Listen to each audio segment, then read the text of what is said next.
ஆண்டவராகிய இயேசு கிறிஸ்துவின் நாமத்தில் உங்கள் அனைவருக்கும் இன்றைய நாள் ஆசீர்வாதமான நாளாக அமைய வாழ்த்துகிறேன்.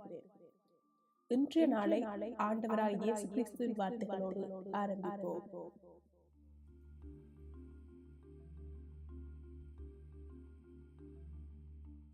இன்றைய நாளுக்கான தேவ வசனம் சங்கீதம் 133 அதிகாரம் 1 வசனம்.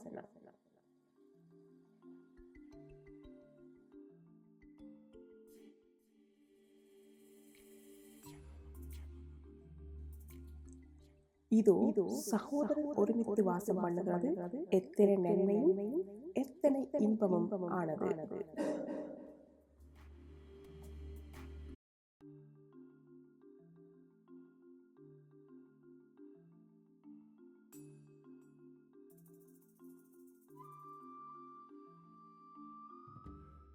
ஒற்றுமை என்பது விசுவாசிகளுக்கிடையிலான ஆவிக்குரிய ஒருமைப்பாடு, அன்பு மற்றும் ஒருமனப்பட்ட வாழ்வை குறிக்கிறது. இது சகோதர ஒற்றுமை, கிறிஸ்துவின் சரீரமாகிய சபையின் ஒற்றுமை மற்றும் ஆவியின் ஒற்றுமையை காத்துக் கொள்ளுதல் போன்ற கருத்துக்களை வலியுறுத்துகிறது.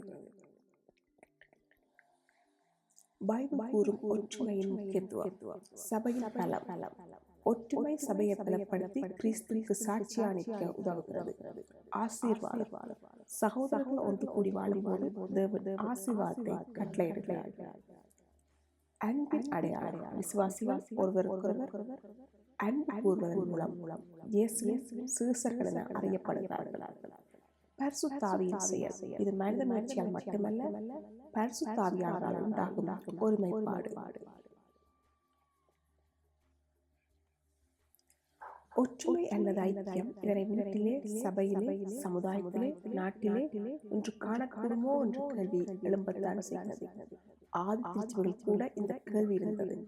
கொரிந்து சபையிலே குடி பாலியல் பாவங்கள் மாத்திரமல்ல, தேவனுடைய கிருபையை கூறிக்கொண்டு உலக பிரகாரமான வாழ்க்கையை சிலர் வாழ்ந்து கொண்டு இருந்தார்கள். சபை தீட்டுப்படுத்தப்பட்டதாக இருந்தது. சபையின் தலைமைத்துவத்தில் ஏற்பட்ட போட்டியால் அது 4ஆக பிளவுபட்டுள்ளது. அத்துடன் தேவனை மகிமைப்படுத்தாமல் சுவிசேஷம் அறிவிக்கப்படுவதற்கு இடையூறாக இருந்தது. ஆவியின் வரங்கள், ஆராதனை முறைகள், தலைமைத்துவம் போன்ற அநேக காரியங்களில் பலதரப்பட்ட அபிப்பிராய பேதங்களும் போட்டியும் பொறாமையும் கூட காணப்பட்டது. இதனால் அவர்கள் பரிசுத்த ஆவியானவரை துக்கப்பட்டனர் என்று பவுல் அறிந்தார்.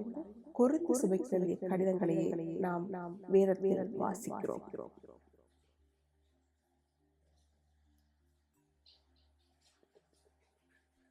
நமது தேவன் பிரிவினையின் தேவன் அல்ல. நமது பிள்ளைகள் ஒரு மனம் ஒற்றுமையாக வாழ்வதையே விரும்புகிறார்.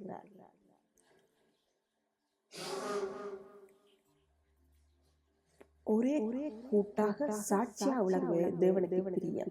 அதிலும் இயேசு தமக்கும் பிதாவுக்கும் உள்ள ஐக்கியத்தை போல தமது சீசரும் தம்மோடும் பிதாவோடும் ஐக்கியமாயிருப்பதையே வாஞ்சித்தார். அதற்காகவே ஜெபித்தார். திராட்சை செடியில் பல கிளைகள் உண்டு. ஒவ்வொன்றும் செடியோடு மாத்திரமல்ல, ஒவ்வொன்றும் ஒரே செடியோடு இணைந்திருப்பதால் அவையே ஒன்றாக கனி கொடுக்கிறது. அப்படிப்பட்ட ஒற்றுமையை ஆண்டவர் நமக்குள்ளும் எதிர்பார்க்கிறார். அப்படி இருக்க இன்றைய நமக்கு பிரிவினைகள். கிறிஸ்தவ வாழ்வு என்பது கிறிஸ்துவோடும் பிறரோடும் இணைக்கப்பட்ட ஒற்றுமையான வாழ்வு. இந்த ஒற்றுமைக்கு வந்த தடைகள் என்ன? தலைமைத்துவ போட்டிகளா, பெற்றுக்கொண்ட வரங்களா, ரகசிய பாவங்களா, எரிச்சல், பொறாமை, பிறரை மரபமாக குற்றப்படுத்துவது, இழிவாக பேசுவது போன்ற குணாதிசயங்களா? இவை யாவும் சுவிசேஷம் பரம்புவதற்கு தடையாகவும் பரிசுத்த ஆவியாரை துக்கப்படுத்துவதுமாக இருக்கும். ஒருவன் தேவனோடு நல்லுறவில் ஐக்கியமாக இருப்பானாகி அடுத்தவரோடு ஒற்றுமையாக இருப்பது அவளுக்கு கடினமாக இருக்காது. ஆகவே முதலாவது தேவனுள்ள நமது உறவை சரிப்படுத்துவோமாக. நம்மை நாமே ஆராய்ந்து மனம் திரும்பும் போது கிறிஸ்து நம்மை எதிர்பார்க்கின்ற பிறருடனான ஒற்றுமை நிச்சயம் வெளிப்படும்.